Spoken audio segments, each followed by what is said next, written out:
Hey guys, how's it going? Stoudman coming back at you once again, and today I have something really cool to show you. Something I've been waiting for a long time. Something that has been in the works all fucking year. Earlier this year, you may recall that I picked up McCabe and Mrs. Miller on DVD from Go Hastings, rest in peace, for $5. It was around $5 for this, and I was just stoked because this is one of those out-of-print DVDs that is really rare and really hard to find. And it has a really cool, I watched it, I listened to it, a really freaking cool audio commentary from the director himself, Robert Altman. This is a Robert Altman film, and it has some of the most enlightening commentary I have ever heard. Just fantastic. If you ever want to learn more about the new Hollywood and what it was like to make films at that time, this is a must listen. This commentary is absolute treasure. Alright, so yeah, very nice, really cool DVD copy here. And the movie itself, the way that they shot it, what they talk about in the commentary is that the way that they shot it, it was specifically degraded. The film itself was intentionally degraded to give it a more of a dirty look, to give it a more, of a feel that it actually came from the time period, or perhaps could have come from the time period that the movie is set in, which is the late 1800s. It has that dirty old feel to it, you know what I mean? And that's pretty damn cool if you ask me, when you've got a bunch of, at the time, you've got a bunch of spaghetti westerns that are really playing up the themes of the legends of the West, and they're really giving you the tinsel version of the cowboy and whatnot. This one just throws all that out the window. It is absolutely a revisionist Western. It revises everything you would think a Western is, throws it all out the window. This takes place in the Northwest. The ending scene takes place in a snowstorm. It goes on. The list goes on. There are so many things about this movie that are not traditional Western fare. So, I didn't ever think this was ever going to be put on anything else other than this DVD right here. And then, a few weeks after I got this for $5, so I'm not too beat up about it, but a few weeks after I got it, I found out that Criterion was working on their own release of McCabe and Mrs. Miller on Blu-ray. And I was just like, sweet! It took me a few minutes to be like, God damn it, I just bought it! And then I realized, well, I only paid $5 for it, and at least it's getting the treatment it deserves. Sweet! So, yeah, really happy to have this still. I don't know if I'll get rid of it. Maybe I will, maybe I won't. But I also picked this one up. They actually announced this in spring or something like that. And they said it was going to come out in September. And I pre-ordered it in spring. The second it showed up on Amazon is when I pre-ordered this.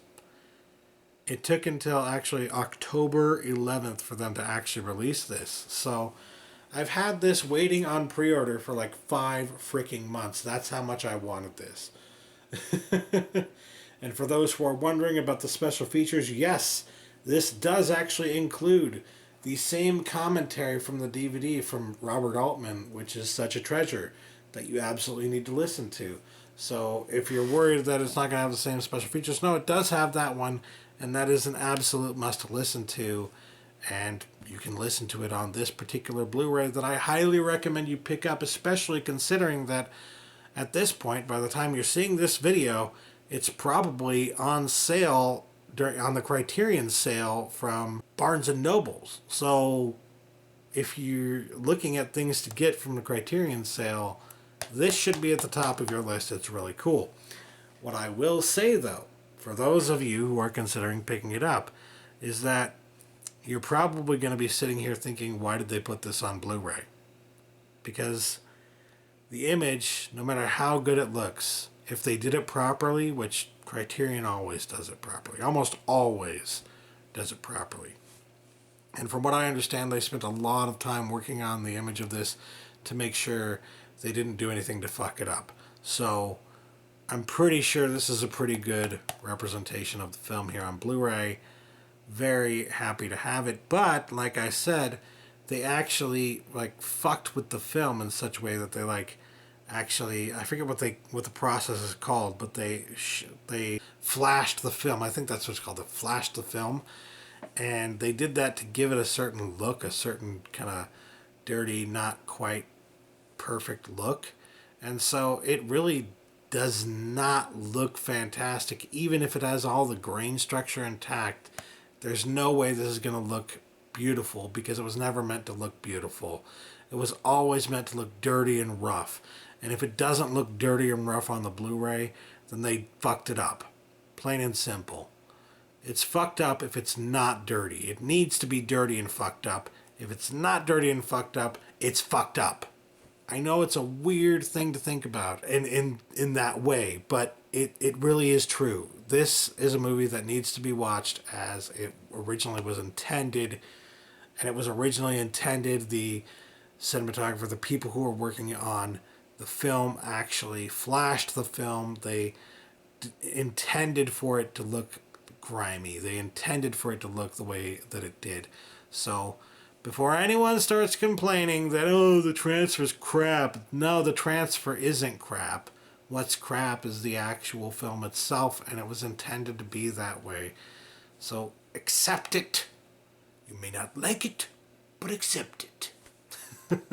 And quite frankly, the movie is so good that I don't think you're going to mind, really. I really don't think you're going to mind. It's just, it's amazing to me that they actually put this on Blu-ray.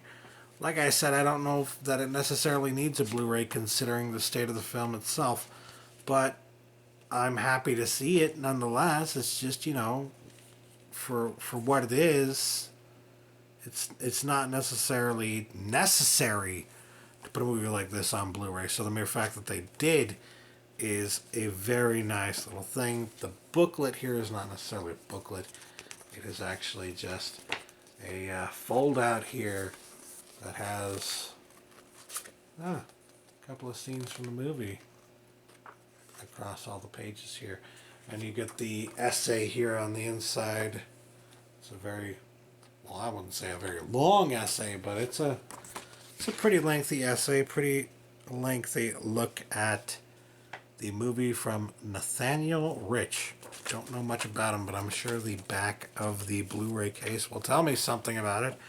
Let's see here. Novelist and critic Nathaniel Rich. So, yeah, that's interesting.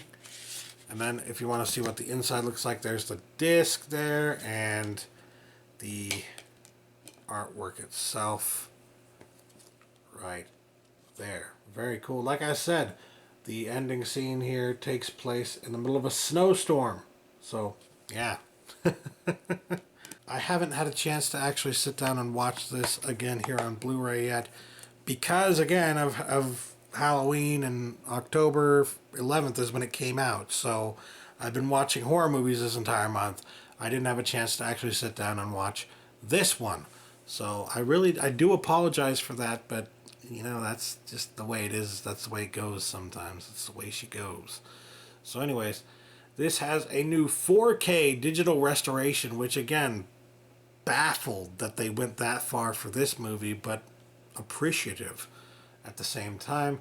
Has the audio commentary from the DVD, a new making of documentary featuring members of the cast and crew, new conversation about the film and Altman's career between film historians Kerry Beauchamp and Rick Jewell, featurette from the film's 1970 production, Art Directors Guild Film Society Q&A from 1999 with production designer Leon Erickson, excerpts from archival interviews with cinematographer Vilmos Zsigmond, gallery of stills from the set of photographer Steve Shapiro, excerpts from two 1971 episodes of The Dick Cavett Show featuring Altman and film critic Paul Kael, and the essay. So, as usual, Criterion filling up their Blu-rays with the most possible content.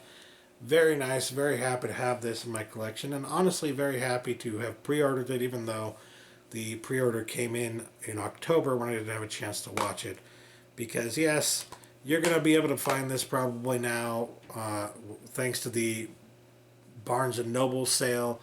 You're probably gonna be able to find this for like $20, which is $8 less than what I paid for it when it first came out. But I really want to say thank you to Criterion. I want to thank them and support them in their endeavor of putting this on Blu-ray, because I never would have thought that I'd ever get this on Blu-ray. There's so many reasons not to expect it to ever be on Blu-ray, and yet here it is in my hands.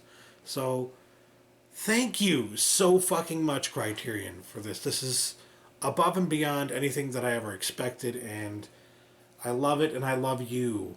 And I will never, ever say anything bad about you because of this. Well, I guess that's not necessarily true. If you fuck something up, then I'm going to call you on it. But yeah. Anyways, this is a really, really, really cool Western that's, offbeat. It's not the typical Western. It's a revisionist Western. It looks at the Western from a different point of view. And yeah, this is something that if you're into that kind of thing, if you want to see a Western movie that is very stylistic and very different from pretty much every other Western you've ever seen, this is one you're going to have to watch. Absolutely a must watch. So yeah, highly recommend if you don't have it yet, and one that is a must for anybody who is buying any Criterions in the Criterion sale during November. So yeah, anyways, that'll do it for me. Thanks for watching, guys. Catch you later. Peace.